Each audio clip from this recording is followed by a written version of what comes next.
Em mestrada em literatura brasileira, bacharel em língua hebraica e literatura, e em língua e literatura brasileira, consultora da CPAD em assuntos de Oriente Médio, professora de Antigo Testamento e exegese bíblica. Ela estará nos trazendo uma palestra sobre costumes judaicos e variantes textuais. Eu quero convidá-la para estar aqui, e ela tem até 8h30 para falar para nós. E estaremos ouvindo com muita atenção, né? Não podemos ter uma semana teológica sem ter uma voz feminina, não é verdade? É verdade. As irmãs concordam? Amém. A Sara, seja bem-vinda. Deus te abençoe.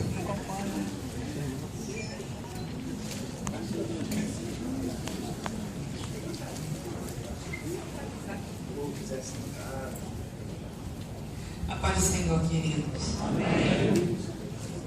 Deus é bom.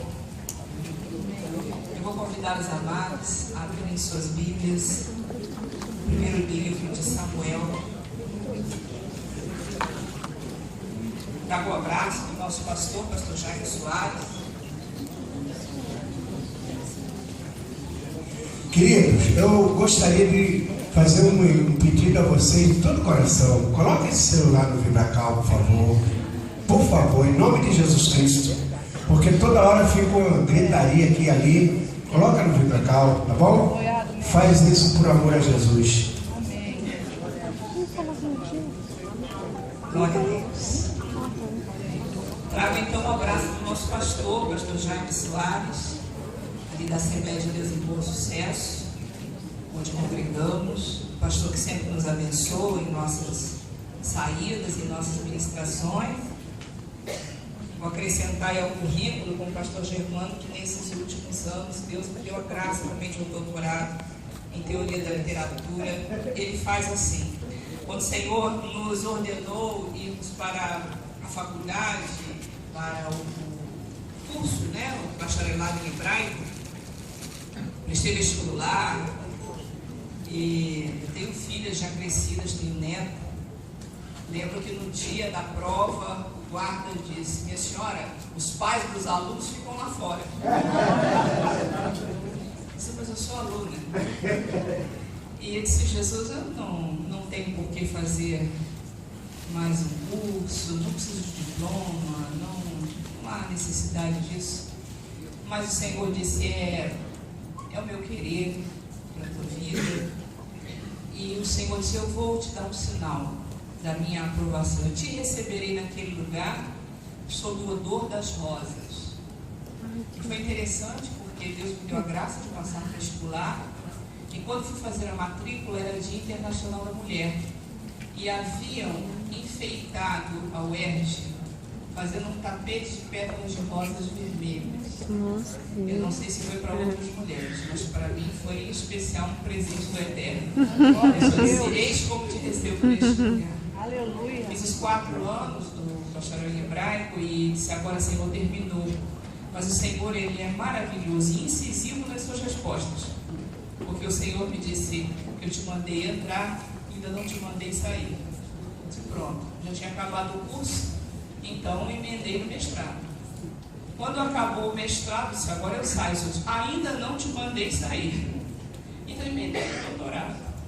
Foram então 10 anos de estudos sequenciais, e o Senhor deu vitória, me ajudou na defesa da tese, uma tese em teoria da literatura, com filosofia nietzschiana e textos de Machado de Assis. Só graça de Deus. Mas o Senhor é maravilhoso, Ele nos dá suporte. E para alguma coisa, como diria Paulo, né? Nem que seja para adubar alguma coisinha, né? Estercar alguma coisa, algum serviço pode ter utilidade. Mas estamos caminhando com a graça de Deus. O ano passado estivemos metade do ano aqui, como normalmente ficamos, metade do ano no Brasil, metade do ano em Israel. E o Senhor nos deu uma graça também especial de fazermos alguns cursos lá, de aperfeiçoamento linguístico e curso também na área de estudo bíblico, como historiador, e ele dando as aulas em hebraico.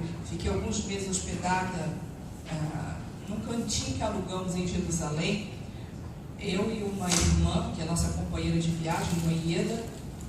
E Ieda é uma flexão do verbo hebraico e significa ele sabe, o que nos criou muitos problemas. Porque cada vez que perguntava o nome da Ieda, ela respondia Ieda, e a pessoa dizia Ken. Ieda, ele sabe. E voltava a perguntar o nome e ela voltava a repetir Ieda, ele sabe. Sim, senhora, ele sabe. E ficamos numa kitnet, lá chamam de estúdio. Uma versão moderna de uma cama, uma mesa, uma cadeira e um candeeiro. Né? Tínhamos um micro-ondas, um fogão de uma boca, e uma caminha e um sofá que dividimos, e Deus nos abençoou tremendamente nos cursos ali. A professora Ieda é bacharel em hebraico e minha companheira de estudo e de viagens de pesquisa em Israel. E foi muito proveitoso. O gostoso de estar estudando em Israel é ter renovado constantemente a certeza do não saber. Isso restaura em nós uma humildade diante do texto bíblico, não só como texto literário, mas especialmente como palavra de Deus. Eu tive a oportunidade de falar na CPAD, assim que voltei, para dizer do meu espanto, sempre pensei que Shamayim fosse a palavra hebraica para céus. E eu posso estar falando aqui algo muito óbvio para os estudantes, para os hebraístas aqui presentes, mas para mim, Shamayim tinha apenas uma dificuldade, encontrar a raiz tríplice hebraica da palavra.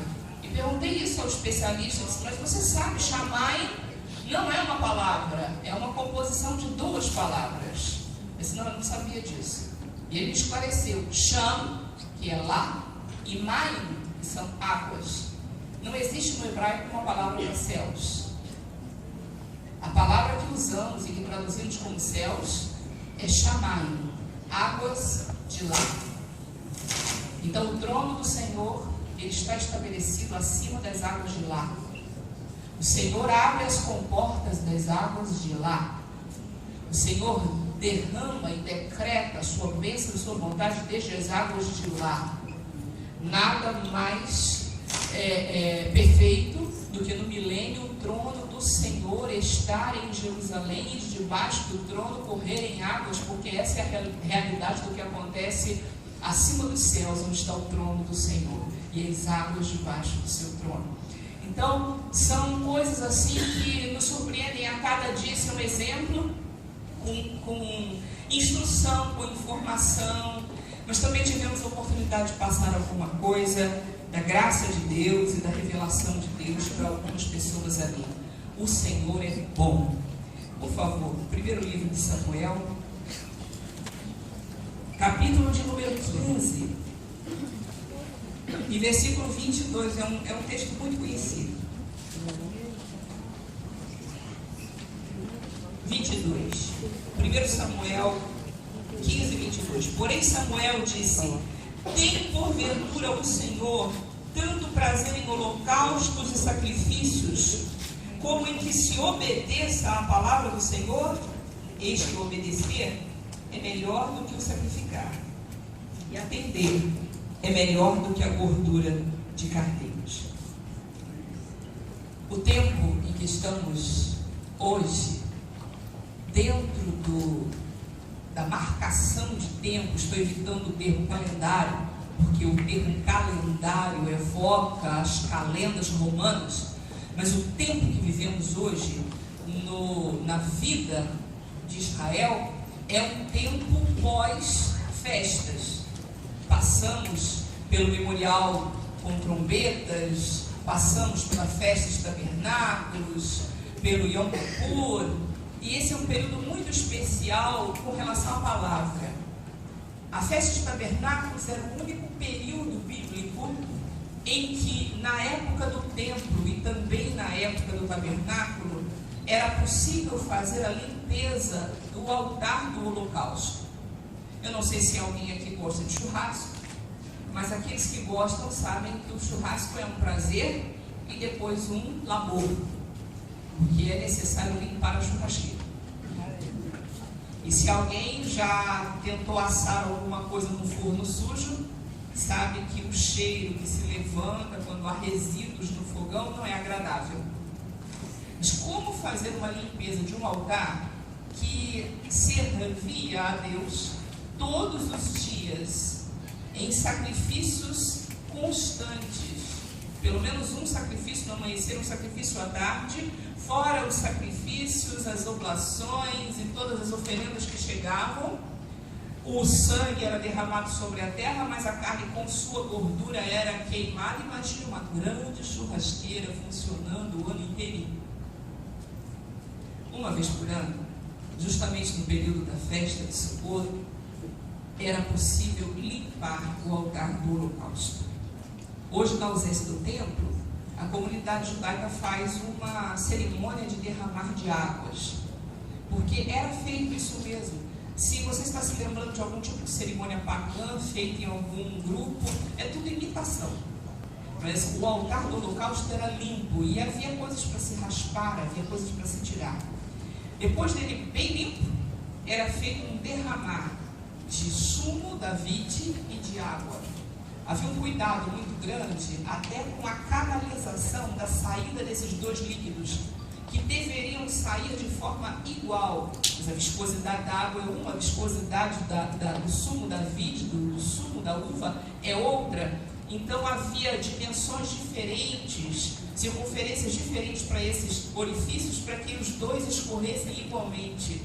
E havia uma festa depois, Simchat Bet HaShoevah.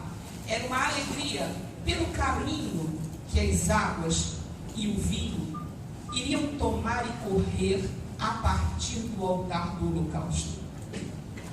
Certamente os judeus que viram o Senhor ser levantado na cruz e que tinham alguma dúvida de ser ele o Messias ou não, muitos deles devem ter se convencido quando, depois que o nosso Senhor teve o seu lado perfurado, correram dele sangue e água. Ali estava o holocausto erguido e os dois líquidos fluindo. Agora é nos alegrarmos com a alegria daqueles que creem que o caminho que as águas tomarão revelarão a vontade de Deus para o seu povo.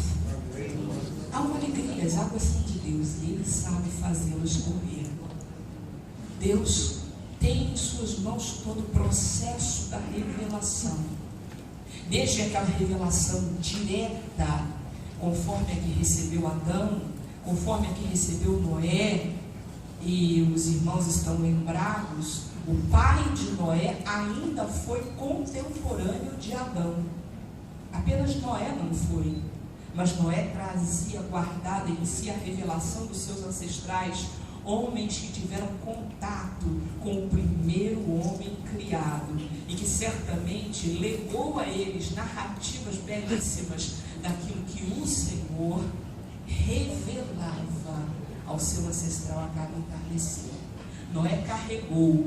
A arca tinha animais, a arca tinha seres humanos, tinha os nossos ancestrais, mas a arca tinha a revelação oral guardada no coração de Noé e seus filhos. Deus é Senhor da revelação escrita, passada depois para Moisés, um homem que teve a experiência da revelação oral especial, mas que foi também chamado para colocar essa revelação na forma escrita. E essa palavra tem chegado até nós e o Senhor tem zelado por ela. Não podemos nos esquecer que, ainda que a palavra fale de ordenanças, de preceitos, esse texto que lemos vai nos deixar claro que obediência é melhor do que cumprimento de regras e de preceitos. Obediência não deixa resíduo no altar. Obediência não deixa o visco da gordura velha. Obediência, ao invés de sujar, limpa o altar, conserva o altar, atrai a kavod. Por favor, irmãos, a kavod, não a Shekinah, mas a kavod, a glória de Deus para o altar. E nós sabemos que tudo isso tem um significado especial. Estou falando aqui, eu creio que me repetindo. Mas já tivemos oportunidade de, eu creio que alguns anos atrás, neste lugar, falarmos sobre as coisas relativas ao tabernáculo e como a primeira porta ou cortina do tabernáculo, aquela que separava o tabernáculo de toda a parte externa, fora do tabernáculo, que aquela cortina, que também era uma porta, tinha um nome, e o nome dessa cortina era Derech, que significa caminho. E entre o átrio e o lugar santo havia uma outra porta, que também era uma cortina, que também tinha um nome, Emet, verdade. E que a porta, ou véu, que separava o lugar santo do lugar santíssimo, também tinha um nome, Haim, vida. E Jesus disse que ele era o Derech, o Emet e Haim. Eu sou o caminho, a verdade e a vida. Ninguém vem ao Pai se não for através de mim. Por isso, quando ele morre no Calvário, a Haim do Senhor, ela é voluntariamente, porque o Senhor não foi um mártir, mas ovelha voluntária, muda diante dos seus tosqueadores, entregou-se voluntariamente, e a Haim partiu-se de alto a baixo. Nada mais obediente do que o véu do santuário partir-se de alto a baixo, uma vez que a vida do Senhor havia sido entregue. Obediência a Deus e a sua palavra é algo que deve nos acompanhar, e algo que eu creio que os irmãos e eu estamos perseguindo, buscando. Ontem à noite, antes de encerrar o dia, alguém me ligava e dizia: qual a sua expectativa hoje? Ainda há uma expectativa para o seu coração hoje? Se eu tenho uma expectativa impossível. E entendam, meus irmãos, impossível. É impossível surpreender o Altíssimo. Mas eu tenho uma expectativa a cada dia de corresponder à sua graça de uma maneira que fique indelevelmente confirmada a aliança que um dia estabelecemos. Deus é Deus que zela pelas alianças e zela por sua palavra. Quando falamos da palavra, e por causa da palavra, porque lidamos com a palavra e amamos a palavra, quero nesta noite passar algumas preocupações do meu coração com relação aos tempos atuais e à palavra. Eu sei que há um senso neste local em que a palavra de Deus é inerrante, é infalível, ela é a palavra revelada de Deus. O Senhor retirou o véu, ele se revela a nós através da sua palavra, revela seus planos, sua vontade, seu querer. Essa palavra não é um livro comum, essa palavra é viva. Aprendi na escola dominical, na antiga classe de catecúmenos, dentro de uma igreja batista, que ao abrirmos a palavra do Senhor, devemos pedir ao Espírito Santo de Deus que nos guie, que nos dirija, que nos oriente. Há pessoas que perguntam sobre fontes e material de consulta e chaves. Todas essas ferramentas têm a sua importância, mas nenhuma delas substitui a oração do aprendiz reverente diante da palavra de Deus. Senhor, guia-me, ensina-me, toma-me pelas mãos. É assim que caminhamos, pois cada trechinho da palavra de Deus vai nos revelar um mistério, uma graça, desde o Bereshit, que não é apenas uma marca temporal no princípio, mas é também uma marca ideológica, é em princípio, por princípio, segundo o princípio, pois a palavra nos revela os princípios do Senhor e o seu princípio fundamental, que é o seu próprio ser. Desde o princípio, quando Elohim, Bará, e os amados sabem que Bará é um verbo hebraico somente conjugado com o sujeito Elohim, Nenhum outro sujeito pode ser o sujeito da conjugação do verbo bará. Bará é um verbo formado por 3 letras muito especiais. Aleph, letra de Abba, pai. Bet, letra de Ben, filho. E Resh, letra de Ruach, espírito. Bará envolve criar, envolve fazer, quer você tenha algo para fazer ou não, quer você tenha material para fazer ou não, sem explicar o que você está fazendo, como você está fazendo e com que propósito você está fazendo. Somente Elohim Bará. Esse verbo é utilizado na criação de céus e terra e também na criação dos novos céus e nova terra. E Davi, espertamente, Davi era muito esperto. Ele usa esse termo. Ele pede a Deus: cria em mim, e usa o mesmo verbo. Cria em mim um coração. Ele pede. E ele está dizendo, ao usar o verbo bará: Senhor, se o Senhor vai aproveitar alguma coisa do antigo coração ou não, o Senhor decide. Como o Senhor vai fazer? Que método o Senhor vai usar? E para que o Senhor vai fazer? Isso não cabe a mim. Isso cabe ao Senhor. Assim a Bíblia vai de pedacinho em pedacinho nos revelando o amor e a graça de Deus. Claro, queridos, nós temos algumas dificuldades de texto, que são as dificuldades de costumes, de tradições.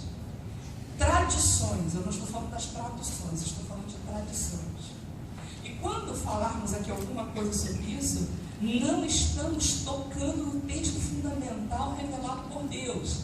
Estamos tocando em alguma coisa que talvez durante a caminhada tenha sofrido alguma variação, mas que o Espírito de Deus, que zela por sua palavra, nos ajuda a ajustar e a retomar o caminho reto, o caminho direito. Há trechos que sofreram alterações, que são alterações de costumes, e que ficariam muito difíceis para nós trazermos para o costume ocidental, para os nossos dias, para a nossa época. O Oriente tem características muito distintas do Ocidente. E, por exemplo, quando lemos o Salmo 23, quando está ali escrito: estendes o teu coro diante de mim. Não é preparas uma mesa diante de mim, mas estendes o teu coro diante de mim. É algo especial que o pastor de ovelhas tinha o seu embornal, que era um quadrado, um retângulo de couro curtido, bem fininho, amarrado nas 4 pontas. Ele levava o seu lanchinho ali e na hora da fome abria o embornal e tomava seu lanche. Ora, o Salmo vem discorrendo sobre o cuidado do pastor com a ovelha. Mas há um momento em que o Salmo 23 dá um salto. Porque estendes o teu couro diante de mim. Olha, eu sou ovelha. Ovelha não come a refeição do pastor. Mas se o pastor abre o seu próprio lanche, a sua própria refeição, e convida a ovelha a cear, nesse momento ele já não está me considerando mais apenas ovelha. Está me chamando a condição de amigo, de aliançado, de semelhante, de aproximar. Então o Salmo faz um salto. Como é que o tradutor antigo ia fazer isso? Com nota de pé de página, papel bíblia era muito caro, irmãos. Não havia condições. Então foi feita uma adaptação. Isso não constitui erro. Isso não constitui erro, ok, queridos? Não constitui erro. Por exemplo, Salmo 60, versículo 4. Salmo 64, cujo texto original diz: deixe o estandarte aos que te temem, para o arvorarem bem alto pela causa da verdade. Esse bem alto é um reforço. Poderia simplesmente colocar, sim, arvorarem, mas arvorar bem alto é um reforço. E fiquei alegre por ter aqui o selar, que muitos retiram, que é uma palavra importantíssima da Escritura. Mas há traduções, talvez você tenha, que dizem o seguinte: deixe o estandarte aos que te temem, para fugirem diante do arco do inimigo. É uma condição oposta, não é mesmo? Oposta. E eu fico muito impressionada em que alunos de teologia, professores de escola bíblica dominical ousem comprar as suas Bíblias segundo a cor da capa. Se combina ou não com o vestido ou com a gravata que vão usar no domingo. Se tem alcinha ou fechecamento. Lugar para guardar o dinheiro ou para colocar o tablet. Eu acho que nós podemos fazer mais do que isso, em nome de Jesus. Amém, queridos? Podemos, nós somos mais do que isso, né? E eu não estou aqui querendo ser descuidada com relação aos textos variados que nós temos aí, queridos. O Senhor faz a obra e fala aos corações, com variadas versões, variadas formas, variados textos. Glória a Deus, porque temos esse leque aberto diante de nós, de textos à nossa disposição. Se não tivéssemos, se tivéssemos uma folha da Bíblia, um versículo da Bíblia, o Espírito de Deus trabalharia em nossos corações, através daquele pouquinho que estivesse registrado em nossas mãos. Até porque, não apenas a palavra, mas os céus proclamam a glória de Deus, né? E a palavra nos ensina, Romanos capítulo 1, capítulo 1, que o que de Deus se pode conhecer no coração do homem é manifestado porque Deus manifestou, por isso o homem é inexcusável, ou seja, indesculpável quando não crê. Mas se temos opção, irmão, se temos a possibilidade, não vamos ficar nos preocupando com cor ou com aplicações ou comentários da Bíblia. Primeiro, cuidado com o estudante de Bíblia precisa ter, um estudante de teologia, um professor, um pastor, precisa ter com a sua fonte primária. Os alunos costumam me perguntar qual é a minha edição preferida da Bíblia, os irmãos já sabem a resposta, né? É a ELP. É raro, é raríssimo, cada vez mais raro encontrar, mas eu sugiro, um alvo, um objetivo, pode ser o objetivo de uma vida. ELP, edição lida e praticada.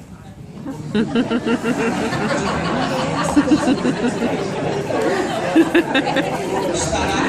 Essa foi. Não adianta ter só filtro, Genebra, Bíblia do Pastor, Bíblia, e não ler. Fica bonito bastante, mas não adianta ter essa gama de ferramentas. Tem uma Bíblia linda, tem uma Bíblia vivida, e essa será a sua melhor e maior ferramenta. As variantes de costume, às vezes, nos surpreendem um pouco. Eu não estou entrando em defesa das mulheres no dia de hoje, mas eu tenho de fazer aqui um comentário que os irmãos já devem conhecer, que é a questão da mulher de Jó, que disse ao seu marido: abençoa o teu Deus e morre. E ela disse isso mesmo, abençoa, é como está no hebraico, abençoa o teu Deus e morre, porque é o suspiro e desejo de um judeu, que o seu último, a sua última ação na terra, seja bem dizer o nome do Eterno, e então vir a fechar os olhos. Então, quando a mulher está falando assim para seu marido, ela está dizendo: você ainda está lutando, entregue os pontos. Desista de lutar. Por isso ele contrapõe a ela dizendo: você fala como uma louca, eu recebi de Deus o bem que eu vou receber o mal. Agora imagine o que seria fazer isso numa tradução literal. A mulher fala: abençoa o teu Deus e morre. E aí o homem diz: tu falas como uma louca, ninguém entende nada. Vamos lá, não tinha como fazer uma nota de pé de página e ficar bem. O costume judaico, não havia como. Então o que é que Jó classifica como loucura? Loucura, segundo o psiquiatra Jó, é desistir. Louco é quem desiste. Por que aquela mulher precisou viver? Ela precisou aprender que quando a gente não desiste, a gente experimenta a restauração de todas as coisas que um dia se aprendeu. Precisava ser ela precisava ser ensinada ensina sobre a graça e a bênção da restauração. Loucura que existiu. Loucura que existiu. Então vejam que essas são questões variantes. Quando às vezes lemos a palavra e não entendemos que até os pontos, chamados pontos cardeais em Israel, são diferentes. O ocidental, ele se norteia. Lembra da escola? Quando a professora lhe ensinou pontos cardeais? Então você olhava com a sua face para o norte. Atrás ficava o sul. À direita o leste. À esquerda o oeste. O oriental não faz isso. O oriental não se norteia, o oriental se orienta. Ele volta o seu rosto para o oriente. À direita fica o sul. À esquerda fica o norte. Atrás fica o oeste. Então Paulo, quando foi a Damasco, na rua chamada direita, era uma rua que cortava a cidade de norte a sul. Então, às vezes, quando estamos distantes do contexto da palavra, nós nos embaraçamos um pouquinho, né? Mas nós estamos aqui crescendo, aprendendo com humildade, diante do texto bíblico, sempre apoiando. E é interessante porque a gente lidando com a palavra, nós temos várias formas e vários métodos de fazer estudo. Há quem prefira o método sintético. Aliás, o método sintético é o melhor para quem começa a jornada de estudo e ensino da palavra de Deus, porque você parte do macro para o micro. Embora a nossa curiosidade nos puxe muito para o método analítico, nós queremos ver os detalhes do versículo e esquecemos o contexto em que aquele versículo está inserido. E há pessoas, não aqui, criando doutrinas a partir de detalhes de versículos, sem entender o contexto, né? Existem aí as maneiras, os métodos indutivos, dedutivos, mas todas essas formas, elas precisam ser auxiliadas por um conhecimento de costumes, de maneiras, costumes, história e variantes ao longo da história. Ninguém vai ficar zangado comigo, mas a Bíblia de Estudo Pentecostal, ela apropriadamente faz uma nota a respeito de Raabe, não é? Colocando Raabe como uma Ishazoná, uma mulher que trabalhava num ofício, num local chamado Zoná. Essa palavra Zoná é igual a hospedaria. Então o que o texto me diz é que Raabe trabalhava numa hospedaria. Acontece que a palavra entrou na língua portuguesa, como muitas outras palavras hebraicas entraram na língua portuguesa, e com o tempo foi tomando um outro sentido, e hoje Zoná ou Zona é o referencial de prostíbulo.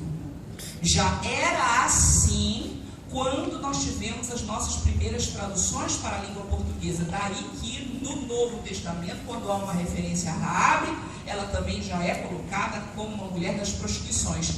E nós não temos, pelo texto bíblico no livro de Josué, como afirmar isso. É muito delicado afirmar aquilo que o texto não afirma. As hospedarias eram os lugares onde os conhecimentos chegavam, porque as pessoas iam para as hospedarias. E isso não vai alterar nada a salvação de ninguém. E quem pregou sobre a conversão da prostituta não errou, amém? Glória a Deus.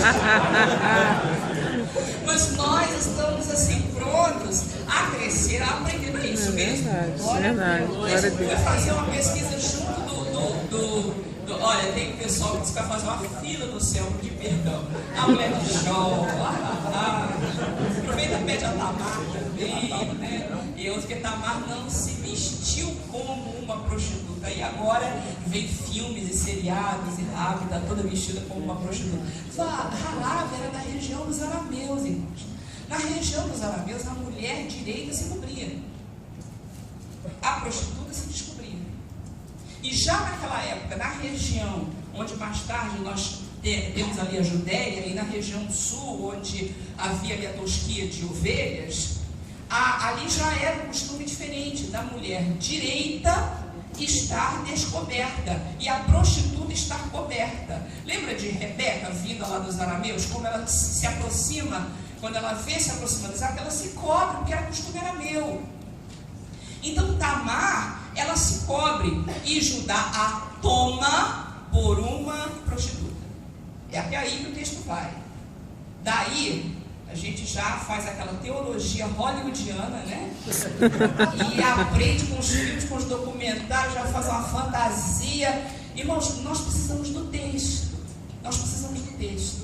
A partir do texto, nós podemos tirar conclusões, sim, mas vamos primeiro ao texto, em nome de Jesus, irmãos.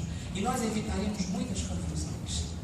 Nós evitaremos confusões para os nossos alunos e ovelhas, até na sua postura no dia a dia. Por exemplo, as questões de justiça na Bíblia. As questões de justiça na Bíblia não são segundo a justiça romana. A justiça romana baseia-se no conceito de direito. A justiça de Tzedakah bíblica se baseia no conceito de deveres. Você não tem uma lista de 10 direitos, você tem uma lista de 10 mandamentos. A Bíblia trabalha com mandamentos, com ordenanças, porque o Altíssimo conhece o coração do homem que ele criou. A justiça greco-romana, baseada em direitos, ela é um poço sem fundo. Que você fala hoje direito de idosos, amanhã você vai falar de direito de idosos magros e direito de idosos gordos. Daqui a pouco você vai subdividir isso em direito de idosos gordos baixos e direito de idosos gordos altos. Porque o clamor do homem por seus direitos não tem limite. Um homem acorda e diz, está vendo? Levantei, estou indo trabalhar. Será que eu não tinha o direito da minha esposa se levantar, fazer meu café, preparar as coisas para que eu saísse já com a mesa posta? Eu não tenho o direito de chegar em casa, encontrar a casa arrumada, meus filhos de banho tomado, sentadinhos no sofá, prontos a me darem a paz do Senhor e irem dormir e me darem uma noite de descanso? Esse é um homem dentro da justiça greco-romana. Porque um homem dentro da justiça hebraica, bíblica, vai acordar dizendo, meu Deus, quais são as minhas responsabilidades hoje para com a minha mulher, para com os meus filhos, para com a minha casa? Não é uma lista de direitos, é uma lista de deveres. É uma lista de deveres. Então são conceitos distintos, são disposições distintas e até uma marcação de tempo distinta. Com esse meu professor, lá em Israel, nós tivemos uma aula em que ele, foi uma das últimas aulas, acho que a penúltima, e ele disse, Sara, eu não entendo. Você sabe que Jesus não pode ser o Messias de Israel. Eu disse, eu não sei disso. Por que você me disse isso? E por favor, conversando 2 judeus ou 2 árabes, a conversa parece ser acalorada, parece que a gente está brigando, mas a gente não está brigando, tá bom? Tem gesto, ter na mesa, mas ninguém está brigando com ninguém. É apenas uma conversa. Certo? Mesmo quando a conversa é sobre a Torá, essa conversa é acalorada, né? Eu acho que se nós trouxéssemos o calor da conversa aqui, eu chamar a uma intervenção policial. Mas é assim que se faz. E aí eu não sei nada disso, não. Não, mas você sabe que o animal do sacrifício jamais poderia morrer numa sexta-feira. Porque o Kippur jamais pode cair na sexta-feira. Eu sei disso. Mas vocês dizem que Jesus foi morto na sexta-feira. Vocês não, eu nunca disse isso. Olha aí. Não, mas o texto que vocês leem, Brit Hadashah, diz que ele morreu na sexta-feira. Não diz não, diz que ele morreu na véspera de sábado. Uma véspera de sábado, salto lá. Véspera de sábado. E o apóstolo João vai acrescentar que aquele sábado era grande. E você sabe muito bem que há 2000 anos atrás, quando se falava sábado grande, esse sábado incluía 2 dias, a sexta-feira e o sábado. O Senhor foi morto na quinta-feira, dia em que se matavam os animais do sacrifício do Kippur, do sacrifício anual do templo. Meu Deus. Ele morreu na quinta-feira, véspera de sábado, para que se cumprisse o sinal do profeta Jonas. Eu poderia contar da tradição hebraica, contando parte de dia como dia, mas não cumpriria o sinal de Jonas, e o sinal de Jonas foram 3 dias e 3 noites. 3 dias e 3 noites o nosso Senhor morreu, até porque, segundo o conceito judaico, se o sujeito não tiver morto durante 3 dias e 3 noites, não é contada a ressurreição, razão pela qual Lázaro ficou 4 dias, para ninguém duvidar, porque se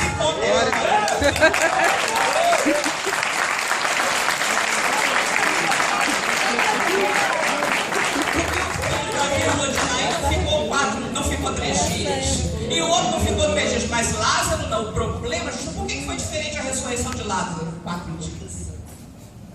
4 dias. O Senhor ainda deu um dia a mais. Ele se demorou para poder suprir as dúvidas daqueles que ainda questionavam. E aí meu professor bateu com uma mesa e andou para um lado e para o outro. Mas se é assim, por que vocês me mentiram? Se eu não te menti. Foi o chamado cristianismo histórico romanizado que te mentiu. Eu não te menti. Agora, você, como judeu, como descendente de Abraão, deveria procurar a verdade acerca das coisas que se diz sobre o eterno. Eita, Jesus. Aí, mais uma vez, Deus falou, mas se é assim, então não há nada que desabone Jesus como Messias de Israel. Irmãos, quando passamos algo que não seja a expressão da verdade, nós podemos colocar pedras no caminho de um pequenino do Senhor. Então é necessário nós sermos zelosos na pregação da palavra. Tenho essa indignação com relação à pouca atenção que se tem dado, com relação, não aqui, em nome de Jesus, mas com relação ao estudo do texto. Penso que nós estamos ficando muito familiarizados com comentários, com terceirizações de estudos, mas temos, a começar de mim, nos dedicado pouco ao estudo literal, textual das Escrituras Sagradas. Quer começar um sermão? Leia o texto. Quer prosseguir no preparo do sermão? Leia outra vez o texto. E mais uma vez, e outra vez, e outra vez, e outra vez, e quantas forem possíveis. E o Senhor, Ele é rico e grandioso para trazer as maravilhas da sua palavra até nós. Há um tesouro inesgotável aqui. Tenho ficado preocupado com conceitos helênicos, e o príncipe da Grécia está por aí na sensualização, nessa valorização do humano, nessa divinização do homem. Mas eu tenho a preocupação não quando isso está lá fora, mas quando isso está no nosso meio. Por exemplo, acho muito preocupante quando se valoriza na fé, e por favor me entendam, o conceito da educação mais do que o conceito da transformação. A educação, ela tem o seu valor e lugar, mas nós não estamos aqui nessa terra para educar gente. Nós estamos aqui nesta terra para pregoar a Cristo, anunciar o seu sangue, anunciar a salvação que há nele. Porque educação não transforma. Fosse assim, os gregos teriam todos subido para preencher o paraíso celestial. Mas o novo nascimento, sim. Nicodemos era um homem certamente educadíssimo. Só faltava para ele um detalhe: nascer de novo. Nascer de novo. A educação tem o seu lugar, mas ela não substitui a transformação de vida do novo nascimento. Nós não vamos mudar a sociedade através de educação. Nós somos semeadores da palavra viva, que caindo num solo fértil haverá de brotar e dar fruto assim por dentro. E a transformação acontece de dentro para fora, e aí atinge camadas sociais. E há um lugar para a educação como um verniz. mas não como elemento de mudança. Então vamos tirar dos nossos lábios palavras como a educação é tudo. A educação é o maior bem que você recebeu. Talvez tenha sido o testemunho da sua avó, o testemunho da sua tia, o testemunho do seu pai, o testemunho de um amigo falando do Evangelho. E quando eu falo transformação, eu creio que nós temos que ter cuidado com aquilo que entra para nós como cultura cristã e que efeito nenhum tem para a transformação do ser. Eu gosto de usar uma imagem para isso. Vamos imaginar que uma senhora de idade tenha deixado um legado para os seus filhos e netos. Vovó, ao entardecer, sentava-se em uma cadeira de balanço e orava. Vovó morreu. E talvez alguns dos seus filhos, muito carinhosos com o testemunho da vovó, mas sem entender o princípio, tenham passado a orar sentados na mesma cadeira de balanço. Eu não estou orando em qualquer lugar, eu estou sentado na cadeira de balanço da vovó. É diferente. Um toque aqui, algo diferente. Tudo sensação. Outros talvez sejam zelosos de uma outra maneira. Não. Desculpe, está cansado, senta ali no banquinho. Aqui não. Aqui é a cadeira de balanço da vovó. Ninguém pode ser. Outro mais habilidoso, talvez faça umas cadeirinhas de balanço de madeira e presenteie alguém dizendo: olha, se bem não fizer mal, não faz. Você deixa na sua estante uma réplica da cadeira de balanço. Outro mais comercial fará umas cadeirinhas pequenininhas em prata, ouro, bronze e venderá a cadeira de balanço. E daqui a algum tempo haverá um grupo que sairá da sua igreja que já tem uma dissidência. Tem um grupo que acha que a cadeira era de palhinha, outro acha que a cadeira era de ferro. Irmãos, isso é tradição, sem essência. Qual era a essência? O testemunho que a vovó deixou de uma relação que mantinha com Deus. O texto nos tira e nos livra, que o Senhor nos livre mesmo das cadeiras de balanço, e nos lembra da essência revelada pelo Senhor. Então não é nem educação nem tradição, é o novo nascimento, a experiência interna. Da mesma forma, espanta a valorização da lógica no meio da igreja e no meio dos seminários. Eu creio que a lógica, como um princípio e como uma disciplina grega, cora de vergonha diante da sabedoria de Deus. A lógica fica muito pequenininha diante da sabedoria. E a sabedoria de Deus nem sempre é lógica. A sabedoria de Deus suplanta o intelecto humano. A sabedoria de Deus é mais. Deus me deu a graça de um doutorado, Deus me deu a graça de alguns cursos, Deus me deu a graça de quando recebi o Senhor no meu coração, quando o Senhor me recebeu aos 16 anos, e depois de 4 anos e meio proibida por minha família de frequentar a igreja, de portar bíblias. Por então fiz a maioridade, fui expulsa de minha casa e fui convidada a escolher entre a minha família e o meu Deus, escolhi a melhor parte, a que não pode me ser tirada, e comecei a trabalhar como secretária de um homem de Deus. Minha decisão com Cristo foi dentro de uma igreja batista. Eu não me dizia crente. Quando perguntavam: você é crente? Eu dizia crente batista, porque na época a gente falava assim: você é crente batista. E fui trabalhar como secretária do pastor Família. Se as pessoas ouviam seus sermões uma vez, eu ouvia 10 vezes, porque eu recebia o sermão manuscrito e ele gostava de muitos textos transcritos. Tinha de transcrever, não tinha essa coisa de projetar, não, tinha de transcrever. E ele dizia: eu gosto de muito texto, porque se eu errar na minha fala ao texto bíblico, ele vai fazer o trabalho dele. porque não cai na terra e volta sem fazer a sua obra.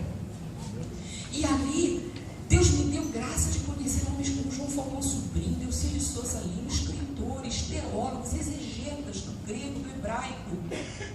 Mas Deus marcou meu coração com uma viagem missionária num lugar no interior do estado do Rio chamado Catimbau Pequeno.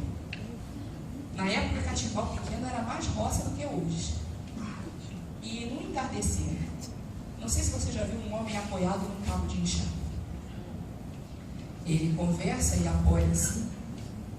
E aquele homem, no entardecer, no meio de uma plantação de laranjas, falava sobre a palavra de Deus, sobre as coisas de Deus. E até agora, nem em Israel eu encontrei tamanha sabedoria. Jesus. Então essas coisas são sabedoria dada por Deus. Deus dá. Deus dá, não é Deus. Basta pedir Deus. Glória a Deus. Não me acho estranho com o apregoar que se vê modernamente de que devemos marcar a geração, em nome de Jesus. O Senhor não nos chamou para marcar nada. Meu Deus. Quem faz a marca é Ele. O Senhor nos chamou para sermos homens e mulheres marcados por Deus. Ter as marcas de Cristo. Ter os sinais do Senhor. Um homem marcado por Deus vai fazer diferença. Vivendo, enriquecendo, empobrecendo, tendo saúde, enfermando, qualquer que seja o púlpito que Deus der a esse homem. E às vezes Deus dá púlpitos em camas de hospitais. Meu Deus. Às vezes Deus dá púlpitos dentro de presídios. Às vezes Deus dá púlpitos em testemunhos no meio de dores, ou no meio de sucessos e vitórias, não importa. Homens e mulheres marcados por Deus. Nós precisamos disso. Mais do que de gente que queira levantar o seu nome acima de outros. Também me preocupo com a valorização da ética, outro conceito grego. A ética é muito pequena diante da santidade. A ética tem seu valor quando ética cristã. Mas, por favor, irmãos, a ética é comportamental. A santidade é essencial. O Senhor nos chamou não para sermos éticos. O Senhor nos chamou para sermos santos. Glória a Deus. Os santos agirão segundo a ética. Os santos sujeitarão a ética à santidade. Os santos, se precisarem desobedecer à ordenação civil com o preço da própria vida, optarão pela santidade em detrimento à obediência civil. Ser santo é mais do que ser ético. Ser nascido de novo é mais do que ser educado. Deus nos chama a um nível mais profundo. Ainda me espanto também com algumas mudanças no texto. Por favor, queridos irmãos, vão me amar a despeito do que eu vou falar. Tenho me espantado com as alterações sofridas no texto, que é o texto de nosso trabalho, nossa ferramenta de estudo. Eu peço aos irmãos que me ajudem folheando e vamos até o livro de Mateus.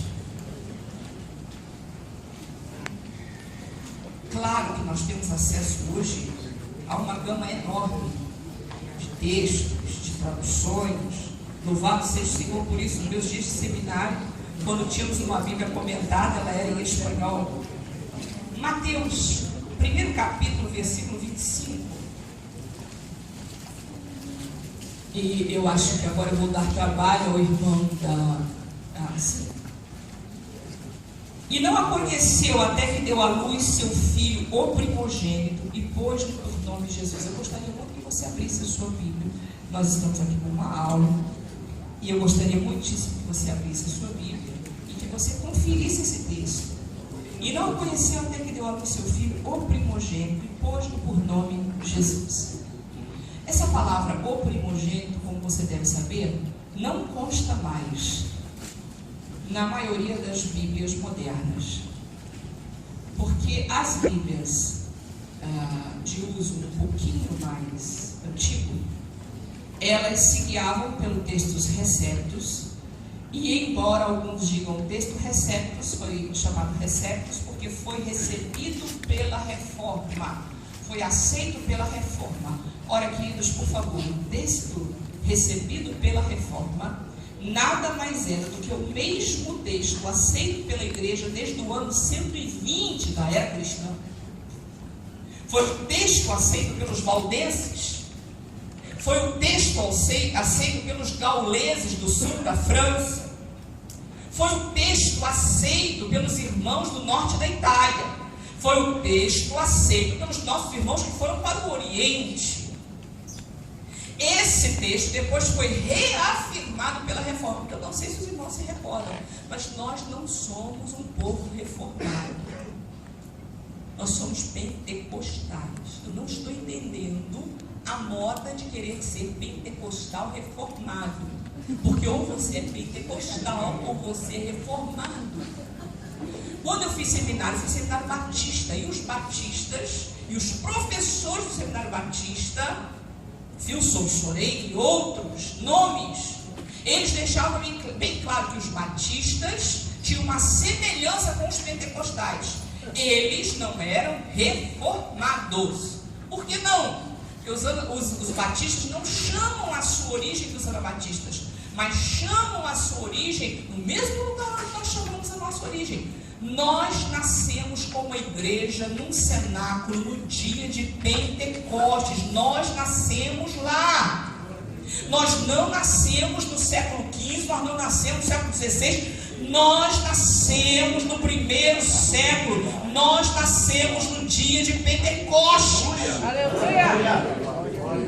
Nós caminhamos nessa terra copiando trechos das escrituras sagradas enquanto era inverno, para ter aqueles papeizinhos copiados e guardados em jornais, e nos tempos mais quentes distribuirmos essa palavra pelo mundo. Nós nos espalhamos para os 4 cantos dessa terra. Uma parte dos nossos irmãos, lá pelo ano 300 e pouco, romanizou-se. Mas isso não resume a história da igreja. Um grupo, vou dizer mais, um pequeno grupo romanizou-se.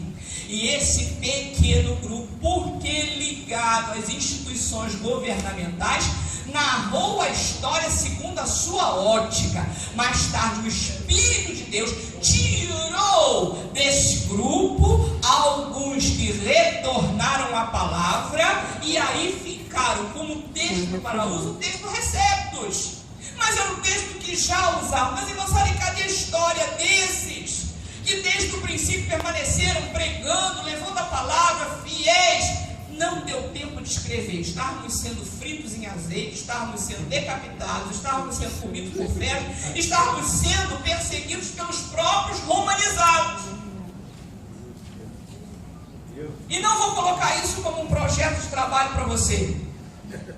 Seja seu projeto de trabalho pregar o Evangelho e deixa que o Espírito conte a nossa história. Aleluia. Mas a nossa história passa por irmãozinhos simples que levaram essa palavra pelo mundo todo. Irmãos que na maioria deles não teve acesso a bancos escolares e a instituições poderosas de ensino, mas que levaram com simplicidade a palavra de Deus. A nossa história passa por igrejas que começaram debaixo de mangueiras. A nossa história passa pela experiência de irmãos compoutores caminhando pela rua com uma pastinha, terninho preto, chapéu na cabeça, levando a palavra. Essa é a nossa história. A nossa história passa pelas irmãzinhas do círculo de oração. A nossa história não pode ser perdida. Agora que o Senhor nos concede títulos e doutoramentos e mestrados e sabedoria humana e conhecimento e recursos, se um dia, por causa disso, você não permitir no trabalho no qual você está à frente, que alguém manifeste um demônio para ser liberto, então não carregue mais o nome pentecostal. Porque qualquer um que já tenha ouvido alguém se levantar em língua estranha e outro alguém se levantar em interpretação de línguas, não vai gostar de show evangélico, não vai querer bombas de luz, nem bombas de fumaça, porque já terá visto a glória de Deus.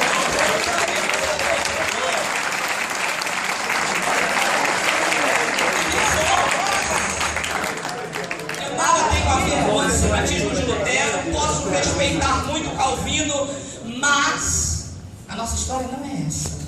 Nossa história é menos intelectualizada. Ela é menos formal. Ela talvez traga alguns erros, alguns excessos. Mas é a nossa história. É a nossa história. É a nossa história. E essa história que nós devemos levar. Você está no seminário pentecostal, saiba disso. Agora, se você quer ser PhD e doutor em divindade, então, você pode ser. É nada contra quem é, queridos, mas vejam bem, esse nome o primogênito vem da prática de fazer-se traduções bíblicas com grupos ecumênicos. E o grupo ecumênico é diferente do grupo interdenominacional. O grupo ecumênico, num grupo ecumênico de tradução, cada um vai buscar a sua linha teológica e ideológica. Então a remoção do termo primogênito não se deve aos originais. São 5.600 originais do grego. E o texto recebe sempre esteve segundo esses textos. Então quando nós temos as edições contemporâneas que abrem mão do texto recépicos por outras formas, eu fico pensando se não se está formando uma teologia pela remoção de algumas coisas. Há Bíblias modernas em que não há uma defesa sequer para o jejum. Daqui a pouco nós estaremos falando sobre o jejum com as ovelhas e elas não encontrarão base bíblica para o jejum. Talvez nós nos lembremos. Vamos lá, Mateus 20.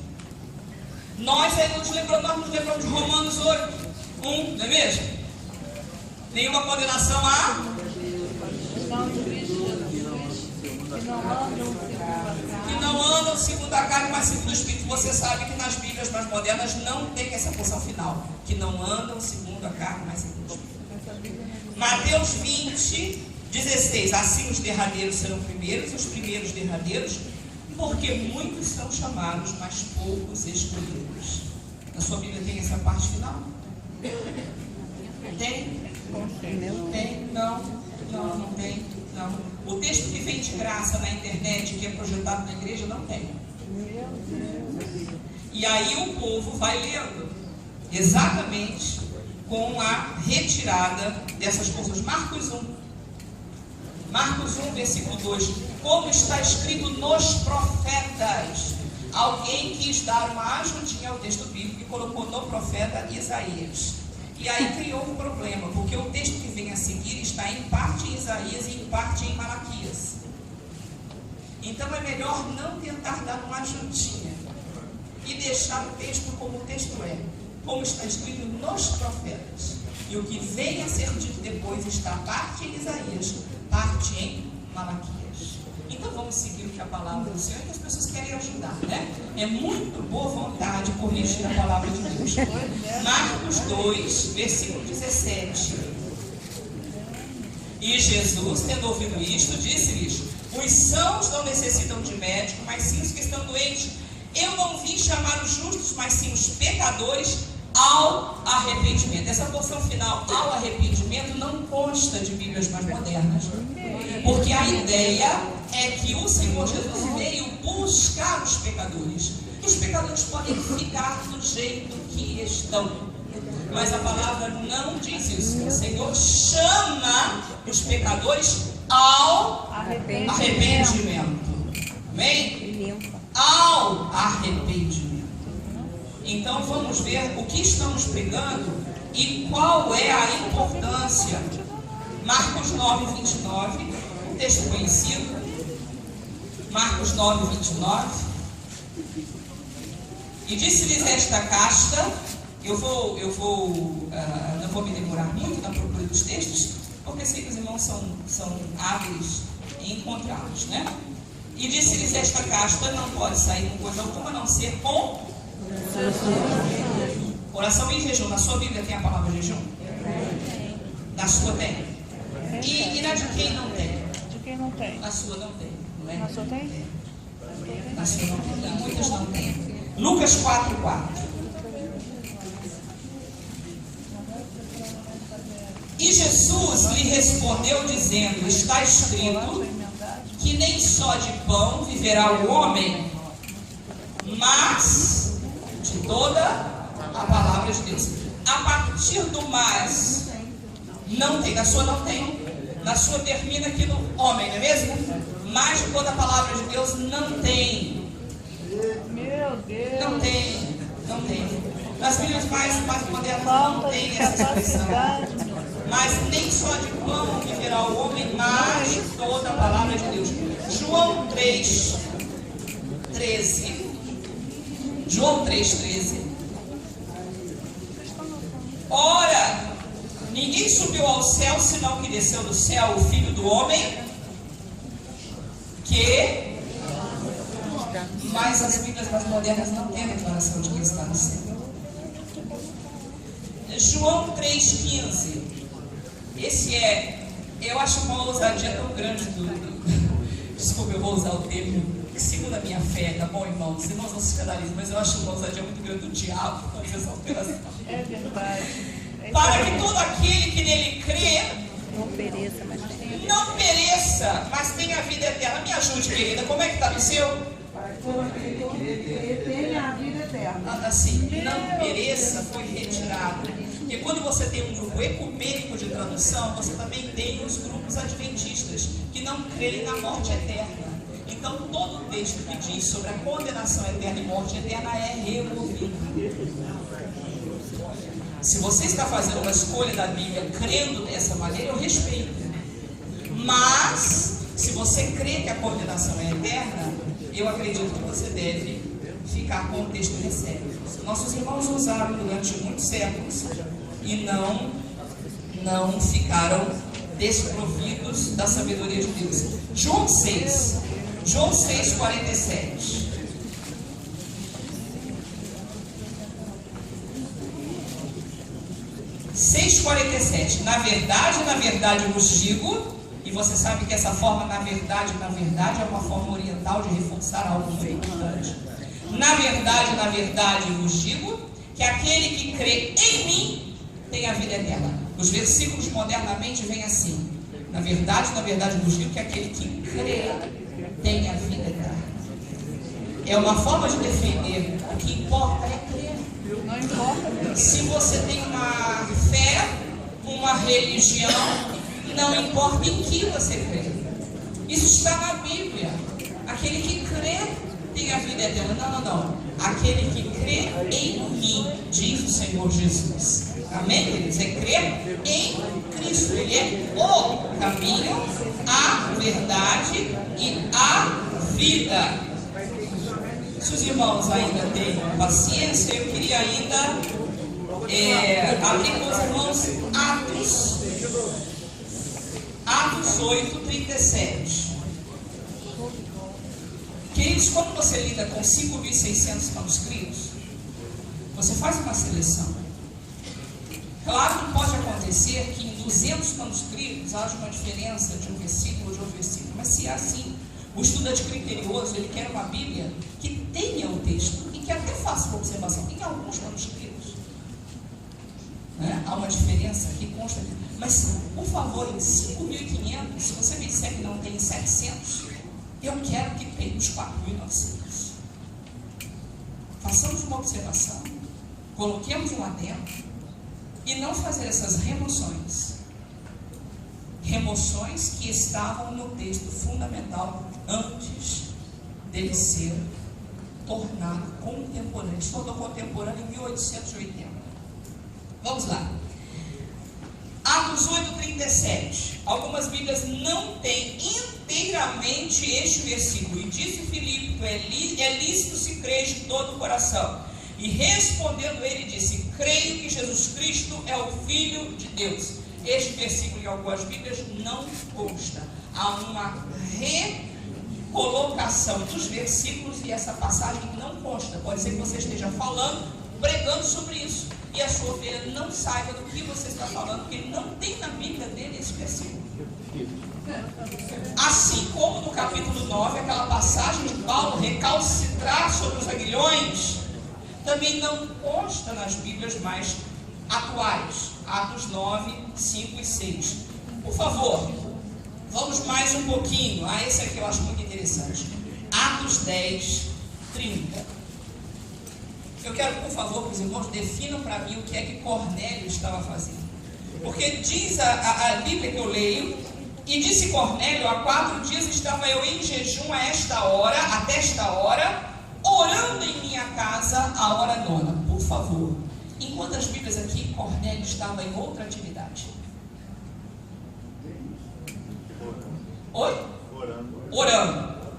Não, só não tem o jejuando.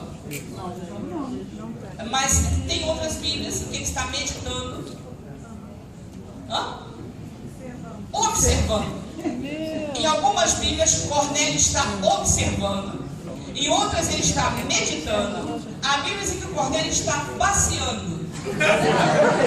E há Bíblias em que ele está orando, mas não está jejuando. Eu acho que nós também vamos ter de pedir perdão a Cornélio. Orando e jejuando. Amém, queridos? Vamos ter um pouco mais de critério, de cuidado ao escolher o texto com o qual estamos trabalhando. Romanos 8:1 eu nem vou citar porque é conhecido. Mas vamos, queridos, para 1 Coríntios 5:7.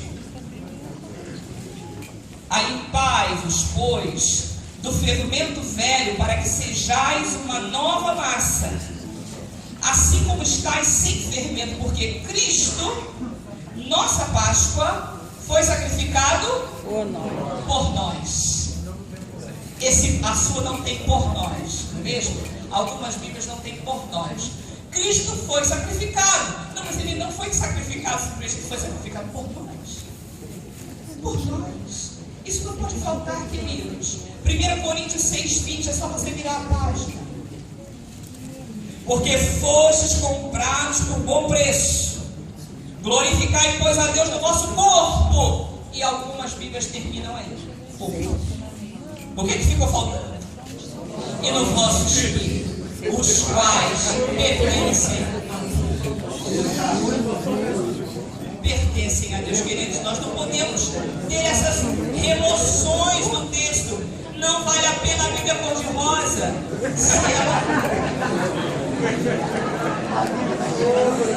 Colossenses 1:14. As irmãs na Bíblia cor-de-rosa podem tê-los cor-de-rosa, mas com a versão, a tradução correta. Colossenses 1:14. Em quem temos a redenção pelo seu sangue, a saber, a remissão dos pecados. O que está faltando nas Bíblias mais modernas? Está faltando a expressão pelo seu sangue. Gente, ninguém prestou atenção nisso. Queridos, eu vou repetir isso, porque isso é muito sério. Está faltando em muitas Bíblias a expressão pelo seu sangue. Sem sangue não há redenção. Sem sangue não há redenção. Nós não estamos subindo ao Monte Hebron, irmãos, da vitória sobre os inimigos. A vitória sobre os inimigos acontece enquanto caminhamos, mas não é o nosso objetivo. Nós não estamos subindo no Monte Sinai, Monte da Aliança da Lei. Nós caminhamos em direção a Sião, a Jerusalém Celestial. E para essa cidade, só pelo sangue. A redenção só pelo sangue. Só pelo sangue. Não é por obras da lei. Quero deixar claro, porque muitos perguntam, irmã Sara, irmã, sendo judia, a irmã guarda o sábado. Claro que eu guardo. E creio que os irmãos também guardam o sábado. Eu sempre repito isso. Guardo o sábado. Porque um dia o Senhor disse: vinde a mim e encontrareis o descanso das vossas almas. Eu buscava amenorrar o Shabat. quando o Senhor disse, me apontou o lugar desse descanso, eu fui a Ele. Quando fui a Ele, entrei no salmo. E não saio mais dele. Jesus, glória a Deus. Eu guardo o sábado no domingo. Guardo o sábado na segunda-feira. Guardo o sábado na terça. Guardo na quinta, na sexta e no dia chamado sábado. Mas eu guardo distância da minha alma, das obras da lei. Glória a Eu Deus. sou cumpridora do Shabat. Quem sou eu para mudar os mandamentos e tirar sábado e botar domingo? Não é isso que eu vou fazer. Sábado é um estatuto perpétuo.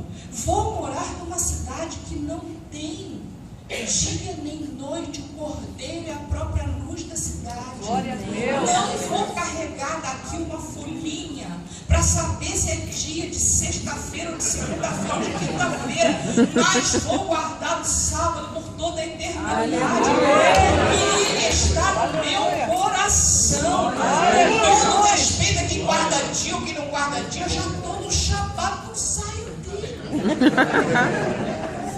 E a irmã celebra festas, todas elas. Hoje eu tenho a impressão que é bêssara, porque eu tenho me lembrado muito enquanto falo para os amados da redenção que recebi pelo sangue do Cordeiro. E hoje eu estou celebrando bêssara. Mas não posso deixar de celebrar Shavuot, que é Pentecostes, porque o Espírito de Deus está aqui derramado em nós. Glória a Deus. E não posso deixar de celebrar tabernáculos, porque o Senhor disse que onde 2 ou 3 se reunirem em nome dele, ele está presente. Então essas são as festas de nossa celebração constante, porque nós já saímos dos calendários e das folhinhas e já entramos na dimensão da eternidade. A festa que diz respeito à igreja chama-se Bodas do Cordeiro. Nossa ordenação pessoal é nos ataviarmos e fazermos convite, porque o Espírito e a noiva dizem eu não posso me preocupar com outras festas, porque eu estou muito envolvido numa celebração de casamento do mundo. Então, por favor, 1 Timóteo, eu vou pular Timóteo um pouquinho, 1 Timóteo 6,5. 6,5. O meu relógio está correndo para 5 minutos. Isso mesmo. 1 Timóteo 6,5. Condenas de homens corruptos de entendimentos, privados da verdade, cuidando que a piedade seja causa de ganho.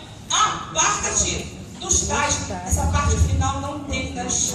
Eu acho que isso foi defesa, causa própria. Não tem a ordem de afastar-se, irmãos. Não tem alguma coisa estranha, não é? Mas tem uma passagem aqui que eu não posso deixar de ver com os amados.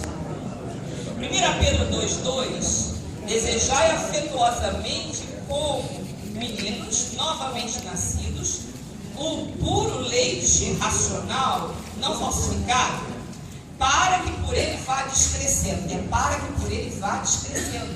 Não é para que cresçais para a salvação, porque salvação não é resultado de crescimento. Jesus. Primeiro você nasce de novo, depois você cresce. No contexto religioso eu vou me desenvolvendo, né? Crescendo, para quem sabe alcançar os méritos da salvação. Então cuidado, parece a mesma coisa, mas não é a mesma coisa, tá? Então desejai o leite espiritual não falsificado, para que por ele vá descrescendo, e não para que cresçais para a salvação. Então é isso. 1 Pedro 4,1: ora, pois já que Cristo padeceu por nós na carne, esse por nós não tem, né, nas traduções mais modernas. 2 Pedro 2,17: estes são fontes sem água, nuvens levadas pela força do vento, para os quais a escuridão das trevas eternamente se reserva. Aí vemos mais uma vez a marca adventista retirando a palavra eternamente. 1 João 5, 7 e 8, eu peço ao amado que coloque o 7 e 8, 1 João 5, versículos 7 e 8, porque a remoção, e eu acho que é o penúltimo versículo que vamos ler, a remoção é muito impressionante. Você pode ler juntamente aqui esse versículo? No céu. O Pai, a Palavra e o Espírito Santo, e estes três são um. E três são os que testificam na terra: o Espírito, a água e o sangue. E estes três concordam num. Ou seja, na hora em que você fez a sua profissão de fé, desceu as águas do batismo, o Pai, o Filho e o Espírito Santo testemunharam da manifestação da sua fé. Isso no céu. Por isso nós fazemos o batismo trinitariano e não unicista. E na terra, o Espírito de Deus, no meio da igreja, testificou também. E a água e o sangue do Cordeiro que nos lavou. Agora veja esses dois versículos. Se o irmão tem aí, numa versão diferente, para você ver o que está faltando. Jesus, tudo. Que é isso?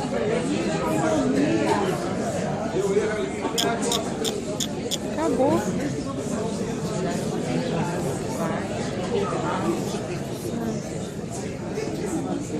Apocalipse 11, 17.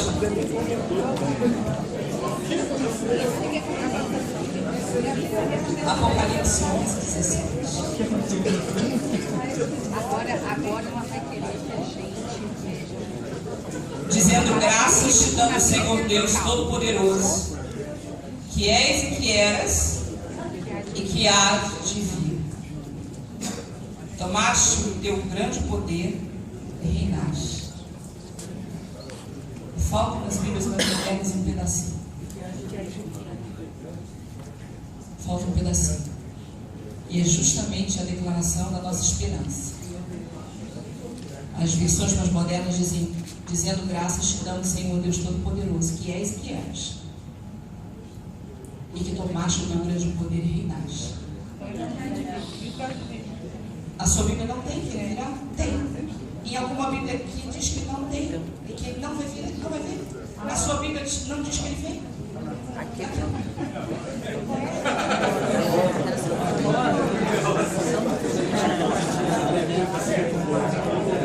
Podemos ficar de pé um instantinho.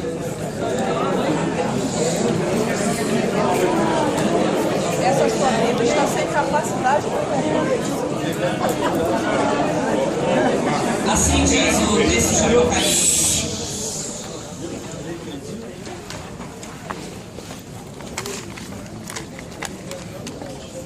Eu, Jesus, envio o meu anjo para vos testificar estas coisas nas igrejas.